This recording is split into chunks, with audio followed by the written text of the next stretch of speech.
ওদের পূজা পার্বণে আমাদের মাদ্রাসার ছেলেরা যে পাহারা দেয়, চিল্লায় বলেন ঠিক কিনা? আমাদের তাফসির মাহফিলের সময় ওরা ডিস্টার্ব করেন, ঢোল বাজায় না। ওদের পূজা পার্বণের সময় আমাদের তাফসির মাহফিলের ডেট হলে আমরা চেঞ্জ করে দেই। সুবহানাল্লাহ, কি সাম্প্রদায়িক সম্প্রীতির রোল মডেল। আর ওই বাংলাদেশের ব্যাপারে তারা অনেক ডিস ইনফরমেশন ছড়াচ্ছিল। ভারতের অনেকগুলো গণমাধ্যম, আমি জেনারেলাইজ করব না, আমাদের প্রতিবেশী দেশের সব গণমাধ্যমকে আমি দোষ দিতে চাই না, অনেকগুলো গণমাধ্যম তারা ডিস ইনফরমেশন শেয়ার করেছে। ডিস ইনফরমেশন আর মিস ইনফরমেশনের পার্থক্য আছে। মিস ইনফরমেশন না জেনে ভুল বুঝে একটা মিথ্যা বা ভুল তথ্য ছড়িয়ে দেয়া, এটার ক্ষমা আছে, এটার কি আছে। আর ডিস ইনফরমেশন মানে ইচ্ছা করে, প্ল্যান করে, ম্যাপ করে, ছক এঁকে মিথ্যা, গুজব, রটনা সোশ্যাল মিডিয়ায় ছড়ানো, এটার ক্ষমা আছে? আওয়াজ করে বলেন ক্ষমা আছে? ভারতের কিছু গণমাধ্যম তাই করেছে। আমরা ব্যথিত হয়েছি, আমাদের হৃদয়ে রক্তক্ষরণ হয়েছে। আমাদের প্রতিবেশী দেশকে বলতে চাই, আমাদের দেশ নিয়ে আপনাদের ভাবার দরকার নাই, নিজের চরকায় তেল দেন, নিজের দেশ নিয়ে ভাবেন। গত মাসের ভয়েস অফ আমেরিকার রিপোর্ট, বাংলাদেশে সংখ্যালঘু জনগোষ্ঠী আগের চেয়ে বেশি নিরাপত্তা পাচ্ছে। Report voice of America, Muslim report নাকি? মুসলিম জরিপ, ভয়েস অফ আমেরিকা। কথা বুঝে নাই বোধহয়। ভয়েস অফ আমেরিকা কি আমাদের রিপোর্ট? না, ভয়েস অফ আমেরিকার জরিপ, বাংলাদেশের সংখ্যালঘু জনগোষ্ঠী আগের চেয়ে ভালো নিরাপত্তা পাচ্ছে। শুধু এখানেই শেষ না, মাইক্রোসফটের একটা জরিপ শোনায় আপনাদেরকে। তারা সারা পৃথিবীতে গুজব, ভুয়া আর মিথ্যা নিউজ ছড়ানোতে কোন দেশ সেরা একটা রিপোর্ট করেছে। এর মধ্যে 1 নম্বরে এসেছে ভারতের নাম। মাইক্রোসফট তো মুসলমানরা চালায় না, কথা বোঝে নাই বোধহয়। প্রতিবেশী দেশকে বলবো, আপনারা নিজের চরকায় তেল দেন, আপনারাও শান্তিতে থাকেন, আমাদেরকেও শান্তিতে থাকতে দেন। সব চেঞ্জ করা যায়, প্রতিবেশী চেঞ্জ করা যায় না। আমাদের ল্যান্ড তাদের ল্যান্ড, পাশাপাশি। আমরা চাই তারাও সুখে থাক, আমরাও সুখে থাকি, ঠিক কিনা? কিন্তু প্রতিবেশী হলে বন্ধুত্বপূর্ণ আচরণ করতে হয়। প্রতিবেশী যদি বন্ধু না হয়ে প্রভু হতে চায়, এরকম দানব প্রতিবেশী কেউ চায় না। ভারত যদি বন্ধুত্ব উপহার দেয়, আমরাও বন্ধুত্ব দিব, কি বলেন? তারা যদি বন্ধু সুলভ আচরণ করে, আমরাও বন্ধুত্ব উপহার দেব। কারণ আমাদের পররাষ্ট্র নীতি হচ্ছে সবার সাথে বন্ধুত্ব, কারোর সাথে বৈরিতা নয়। আলহামদুলিল্লাহ বলেন, কত চমৎকার পলিসি আমাদের। আমরা নির্বিবাদী, আমরা বাংলাদেশিরা শান্তিকামী, we are proud of that. এজন্য আমরা গর্ববোধ করি। আমাদের পররাষ্ট্র নীতি সবার সাথে বন্ধুত্ব, কারোর সাথে শত্রুতা নয়। তাই প্রতিবেশী দেশকে বলবো, আমার ভাইয়েরা, আপনারাও আমাদের ভাই, বন্ধুত্ব দিলে বন্ধুত্ব পাবেন। বন্ধুত্ব ইজ ওয়েলকাম, দাদাগিরি নয়। বন্ধুত্ব ওয়েলকাম, দাদাগিরি নয়, লাউড এন্ড ক্লিয়ার। ভারত যদি বন্ধুত্ব দেখায়, বন্ধুত্ব পাবে। কিন্তু ভারত যদি বাংলাদেশে আধিপত্যবাদ বিস্তার করতে চায়, বাংলাদেশের 18 কোটি জনগণ সেটা রুখে দেবে। ভারত যদি গৌর গোবিন্দের ভূমিকায় নামতে চায়, দেশের 18 কোটি মুসলমান শাহজালালের ভূমিকায় নামবে।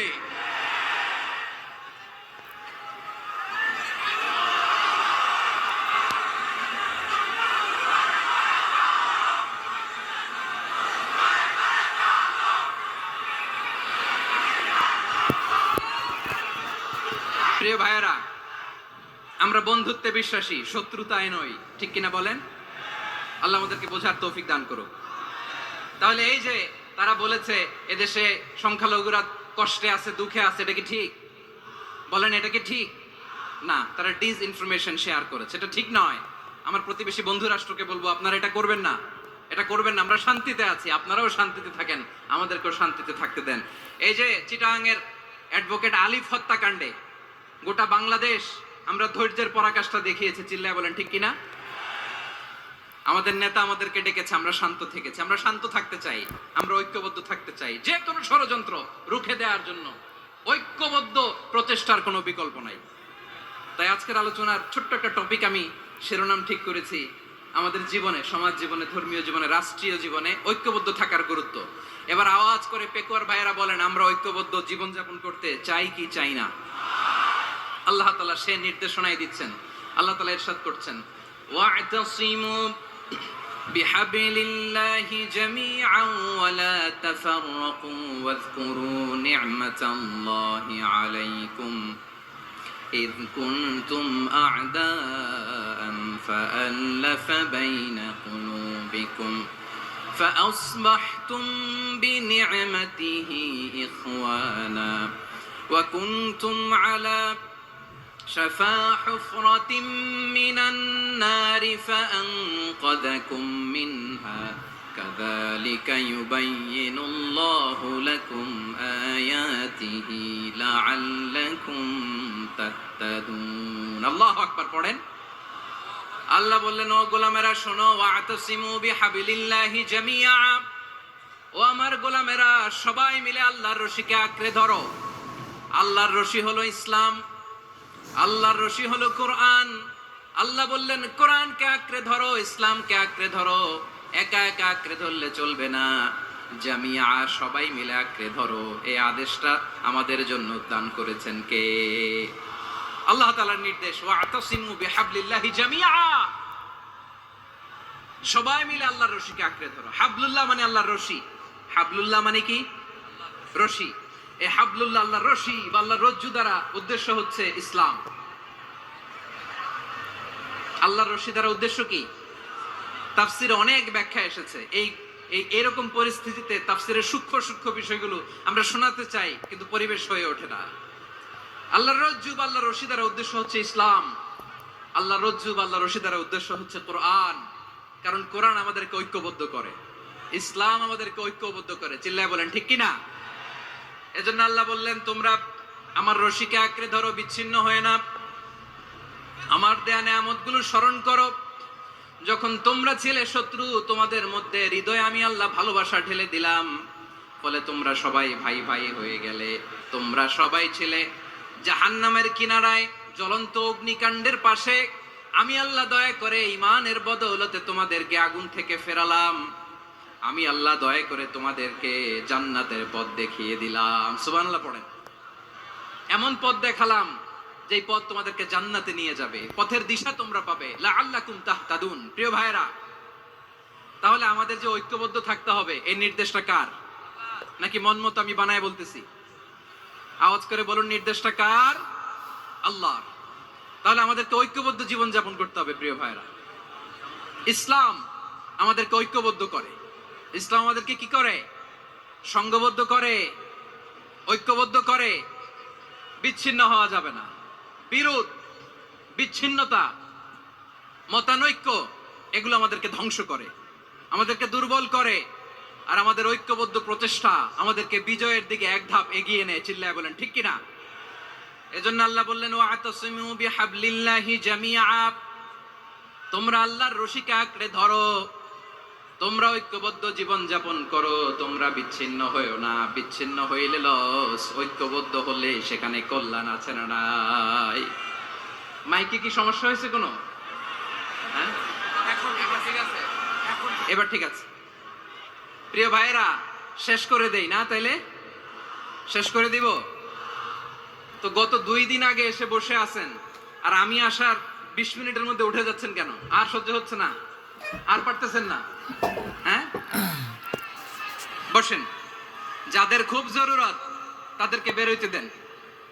অনেকে সকাল থেকে বসে আছে, ওয়াশরুমে যেতে হবে, সারাদিন কিছু খায় নাই, পাগলের মতো বসে আছে। আমি জানি, সব রিপোর্ট আছে আমার কাছে।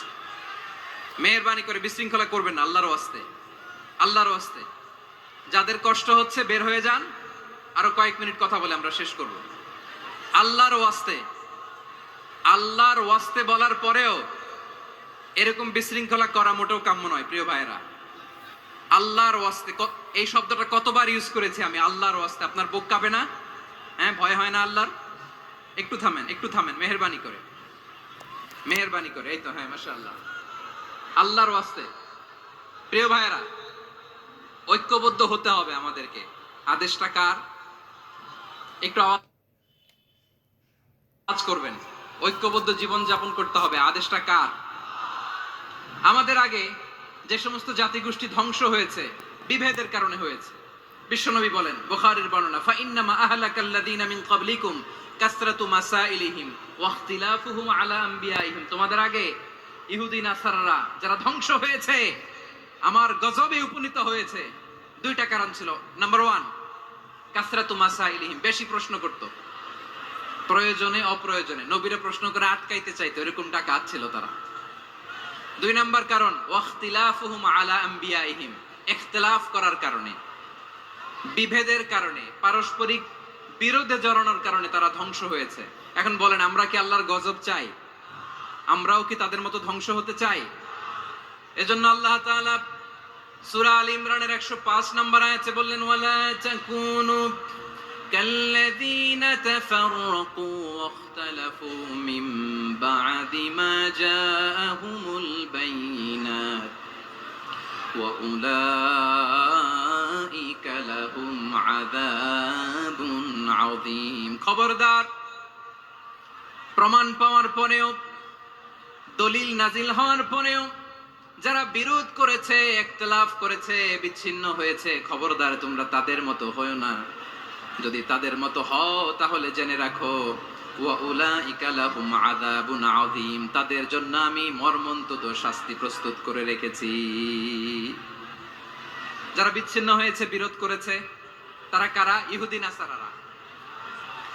এই আয়াতের তাফসীরে কাল্লাযীনা তাফাররাকু ওয়াখতালাফু, যারা বিচ্ছিন্ন হয়েছে, বিরোধ করেছে, তারা কারা? মুফাসসিরিন ইকরাম বলেছেন তারা ইহুদি নাসারারা। আওয়াজ করে বলুন তো, তারা কারা? ইহুদি নাসারারা। বিষ্ণু ঈসা ইসলাম সুনানে আবু দাউদ এবং তিরমিজির হাদিসে বলেন, ইফতারাকাতিল ইয়াহুদু আলা 71 ফিরকা, ইহুদিরা 71 দল হয়েছে। ইখতিলাফ করতে করতে কয় দল? সবাই বলে নাই, কয় দল? ওয়াফতারাকাতিন নাসারা আলা 72 ফিরকা, আর নাসারারা হইছে 72 দল। আওয়াজ করে বলুন তো, কয় দল? ওয়াসাতাফতারিকু হাযিহিল উম্মাহ বি73 ফিরকা। আর বিশ্বনবী আফসোস করে বলেন, আমার উম্মত হবে 73 দল। ইহুদি 71 দল, নাসারা 72 দল, আর আমার উম্মত, বুঝে থাকলে আওয়াজ করে বলেন। বিশ্বনবী বলেছেন, আমার উম্মত ভাগ হবে কয় দলে? কুল্লুহা ফিন্নার, সব জাহান্নামে যাবে, ইল্লা ওয়াহিদা, একটা দল ছাড়া। সাহাবারা বললেন, মান হিয়া ইয়া রাসূলুল্লাহ, সে নাজাত প্রাপ্ত জান্নাতি দল কোনটা? আপনি কি আমাদের বলবেন না? আপনি মেহেরবানি করে একটু বলে দেন তারা কারা। বিশ্বনবী বললেন, মা আনা আলাইহি ওয়া আসহাবি, আমি এবং আমার সাহাবারা যেই মতের উপর, যেই পথের উপর আছে, এই মত এবং পথের উপর যারা থাকবে তারাই জান্নাতের দল হয়ে যাবে। যারা আমার মত, আমার সাহাবীর মত এবং পথকে অনুসরণ করবে তারাই জান্নাতে যাবে। তাহলে প্রিয় ভাইয়েরা, আমরা কি আর ইখতিলাফ করব? কাদা ছোড়াছুরি করব? করবেন না যে বোঝাই তো যাচ্ছে দৃশ্য দেখে। ধাক্কাধাক্কি যে আপনারা করবেন না। আপনাদের এই যে আমলনামা তো আমার কাছে আছে। পেকুয়ার ভাইয়েরা, এটা তো আমার ওয়ার্ম আপ প্রোগ্রাম।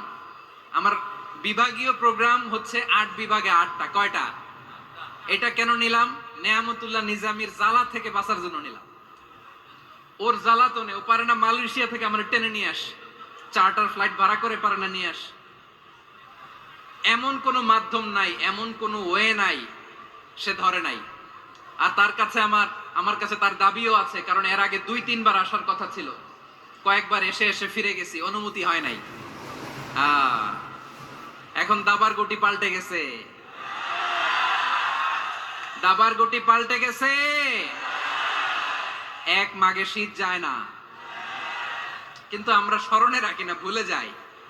এটাই বড় আফসোস প্রিয় ভাইরা। তো এটা ওয়ার্ম আপ প্রোগ্রাম, এটা ওয়ার্ম আপ উদ্বোধনী প্রোগ্রাম, বিভাগীয় প্রোগ্রাম আমার জানুয়ারি থেকে শুরু। তো যা যা করছেন আমার সাথে পেকুয়াতে সব কিন্তু বয়ান দিব, ওই জায়গায় সব বলে দিব পেকুয়াবাসী কি করছে। আমি তো ভাবছি পেকুয়ার জেন জি, জেনারেশন জি আমাকে এমন ভাবে রিসিভ করবে, আমার কোনো ব্যাক পেতে হবে না, কষ্ট পেতে হবে না। আমাকে স্মার্টলি তারা স্টেজে রিসিভ করবে, স্মার্টলি তারা সেফ এন্ট্রি, সেফ এক্সিট দিবে। তো বাস্তবে তো উল্টা, একেবারে উল্টা। আমি জানি জায়গা নাই, ওই যে দেখছেন উত্তর রেডি আছে। আমি জানি যে ধারণ ক্ষমতার অনেক বেশি লোক হয়ে গেছে, এটা আমি জানি। ভালোবাসা কোনো আইন কানুন দিয়ে মাপা যায় না, এটা আমি জানি। এটা যে ভালোবাসার বহিঃপ্রকাশ এটাও আমি বুঝি। ভালোবাসাকে আটকায় রাখা যায় না। এটা যে ভালোবাসার অগ্নি স্ফুলিঙ্গ, এটারে কোনো কিছু দিয়ে দামায় রাখা যাবে না। এটা আমি টের পাই। এজন্যই মনকে বুঝতে যেটা ভালোবাসা। মেহেরবানি করে অল্প কয়েকটা মিনিট একটু সুশৃঙ্খল আমার সাথে থাকতে হবে, আল্লাহর ওয়াস্তে, আল্লাহর ওয়াস্তে। প্রিয় ভাইরা, তাহলে আমরা ঐক্যবদ্ধ জীবন যাপন করতে চাই, ঠিক কিনা বলেন? এবার